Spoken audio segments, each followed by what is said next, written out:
En 1885, le partage de l'Afrique, initié avec la conférence de Berlin, marque le début d'une période sombre pour le continent africain où les puissances coloniales européennes cherchent à exploiter le maximum de richesses et à imposer leur domination.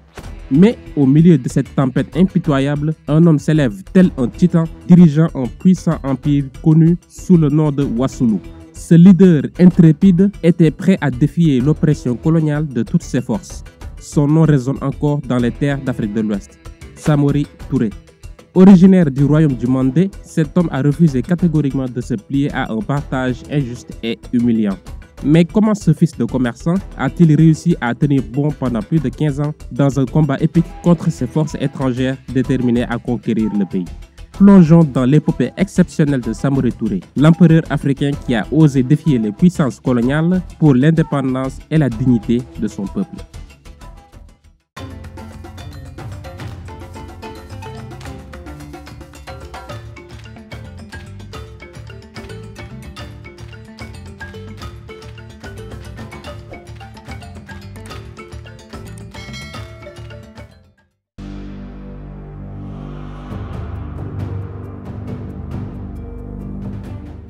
Rien pourtant ne destinait cet homme issu d'une famille de commerçants à devenir un grand chef de guerre. Né aux alentours de 1830 à Maniambaladougou, un village mystérieux situé au sud-est de Kankan, dans l'actuelle Guinée, Samori Touré a passé sa jeunesse à parcourir la région pour vendre les tissus en coton tissés avec soin par son père.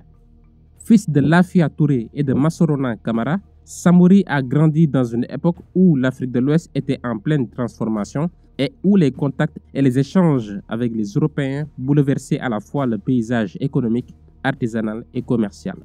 Mais la vie de Samori prend un tournant inattendu lorsqu'il est encore adolescent. Son peuple se retrouve impliqué dans un conflit avec un clan voisin dirigé par le redoutable roi Séré Bourlaye du clan Cissé. Durant des affrontements, sa mère est capturée et réduite en esclavage chez Séré Bourlaye, l'ennemi de son peuple, tandis que son père s'exile dans un autre village. Sans les ressources nécessaires pour racheter la liberté de sa mère, Samori fait un choix difficile. Il accepte de servir sous les ordres de Séré Bourlaye en échange d'une chance de se former à l'art de la guerre et d'apprendre à manier les armes.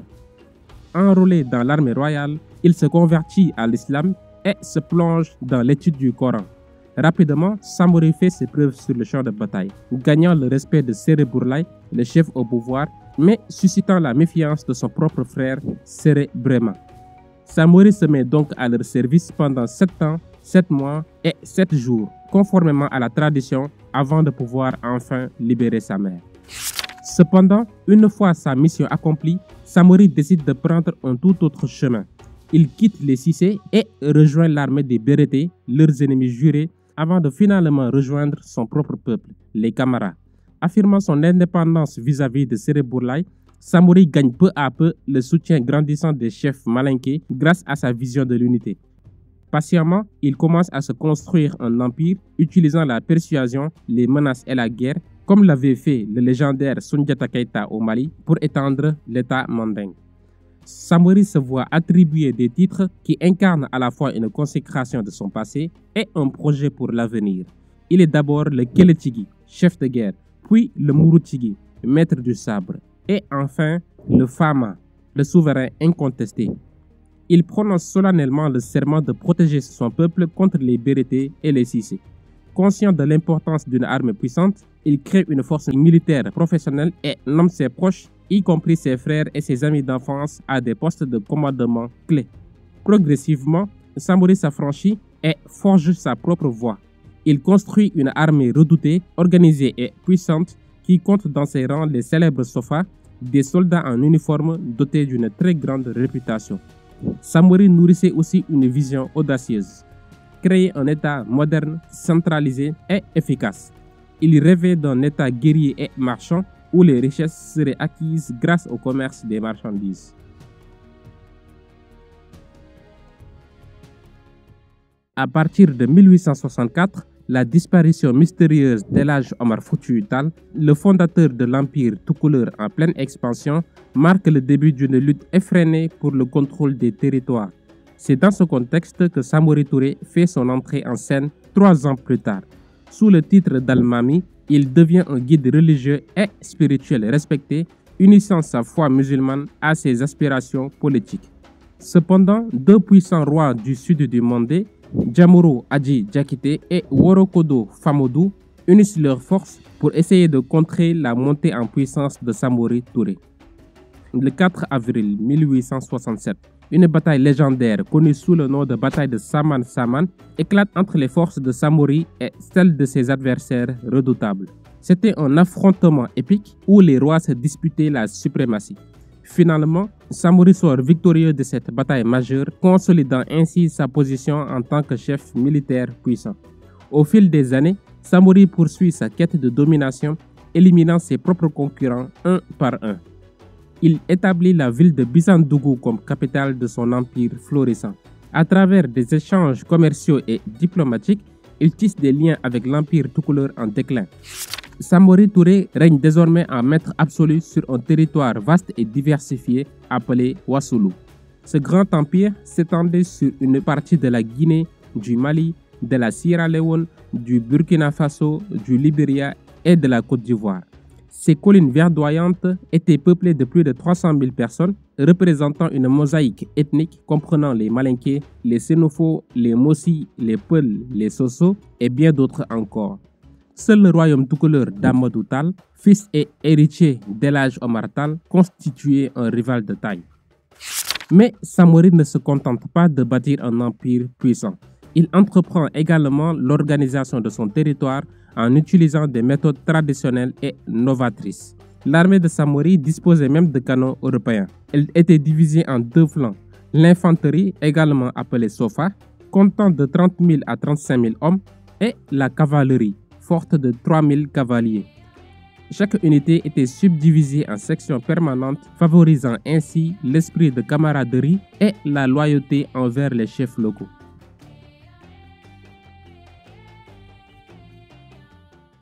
Dans les années 1880, les grandes puissances européennes se lancent dans une course effrénée pour s'approprier les richesses de l'Afrique. Les colonies françaises fixent leur regard sur l'empire de Wassoulou, gouverné d'une main de fer par Samori Touré, perçu comme un obstacle majeur à leur expansion. En février 1882, à l'apogée de l'empire Wassoulou, les Français accusent Samori Touré de refuser d'obtempérer à leur ordre de se retirer d'un important centre commercial kényan que son armée avait attaqué et occupé. Blessés dans leur honneur, les Français lui déclarent la guerre. Mais Samori ne se laissera pas faire si facilement. Cependant, l'Al-Mami de Wassoulou ignorait tout des forces de son adversaire et il découvre plus tard que les Français disposaient de redoutables fusils à répétition et de canons, provoquant des pertes innombrables dans ses rangs. Toutefois, fidèle à sa stratégie, Samori réorganise ses troupes en petites unités mobiles qui attaquent puis se replient rapidement dans la forêt. Les soldats français, pris en tenaille, sont donc contraints de se replier par peur d'être encerclés. La désorganisation des troupes françaises et les attaques incessantes sur leurs convois les obligeront finalement à abandonner leurs objectifs. Cette fuite des Français marque alors une grande victoire contre l'envahisseur blanc, renforçant le prestige et les soutiens de Samori Touré. Le 2 avril 1883 va marquer les esprits à jamais. Les troupes coloniales se heurtent à une cuisante défaite au marigot de Woyo Wayanko. Mais Samori, lui, n'a pas le temps de savourer cette victoire. Il doit faire face à ces sujets animistes qui refusent catégoriquement l'imposition de l'islam. Une guerre de conviction embrase les terres, la guerre du refus. Au cœur de ce conflit, les liens familiaux se dégradent et le souverain doit prendre des décisions tragiques. Il en vient même à exécuter son propre fils, Djaoulé Karamoko, qu'il soupçonne de trahir leur cause pour les Français. Les enjeux sont immenses, les sacrifices aussi. Mais Samori ne serait pas le chef légendaire dont on parle encore aujourd'hui s'il ne pouvait compter sur une armée disciplinée, fidèle et parfaitement organisée. En tant que fin stratège, il crée une force d'élite capable d'intervenir avec une rapidité fulgurante. Ses colonnes mobiles attaquent et se replient sans laisser le temps à l'ennemi de reprendre son souffle. Les années qui suivent offrent un répit à l'Al-Mami. Les Français sont coincés dans une bataille contre l'armée puissante de l'empereur Ahmadou Tal dans la région de Ségou, le long du fleuve Niger. De plus, ils doivent faire face à la rébellion de Mamadou Lamine Dramé qui a pris le contrôle du fort de Bakel au Sénégal. Avec des ressources limitées pour mener des combats sur tous les fronts, les Français prennent la décision de négocier. C'est ainsi qu'un premier traité est signé entre les autorités coloniales et Samori Touré le 28 mars 1886 à Kéniéba-Koura. Ce traité établit le fleuve Niger comme frontière entre les possessions françaises et l'Empire Wassoulou. Les jeux sont faits, les cartes sont sur la table, mais l'histoire est loin d'être terminée car un an plus tard, Samori signe le traité de Bissandougou dans lequel il accepte de placer son pays sous la protection de la France. Mais contrairement à ses partenaires français, Samori avait pris cet accord très au sérieux. Mais il réalise que les Français ne se comportent pas en alliés, mais essayent d'empêcher toute alliance entre Samori et le chef soninké Mamadou Lamine Dramé qu'il combattait à l'époque. Les intentions des Français sont claires. Faire disparaître Samori afin d'étendre leur influence sur les régions convoitées par la Grande-Bretagne. Face à cette trahison, Samori mobilise son armée et se lance à l'assaut de la ville fortifiée de Sikasso, dont les imposants murs d'enceinte, appelés Tata, sont parmi les plus élevés de la région. Le but de cette bataille était de se préparer à collecter les armes contre l'envahisseur français. Mais le destin lui réserve bien des surprises.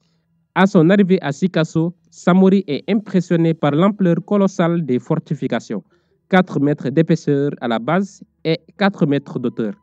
La ville, dirigée par le redoutable roi Tchéba Traoré, résiste farouchement. La bataille s'éternise et tourne au désavantage de Samori. Mais finalement, après des jours de combats acharnés, les troupes de Samori parviennent à pénétrer dans la cité de Sikasso. Malgré sa victoire, Samori Touré est affaibli par cette dure bataille et décide de signer des traités de paix avec les forces françaises, dont le traité de Niakha. Comme d'habitude, les Français trahissent leur engagement. En effet, dans les mois qui suivent, ils remportent une victoire décisive contre l'Empire tout couleur. L'empereur Ahmadou Tal est éliminé. Les Français peuvent désormais s'attaquer au dernier obstacle, Samori Touré. Samori, lucide face à cette menace imminente, tente d'adapter son armée pour faire face à la puissance croissante de ses adversaires. Mais est-ce que cela suffira à contrer les assauts des forces françaises déterminées?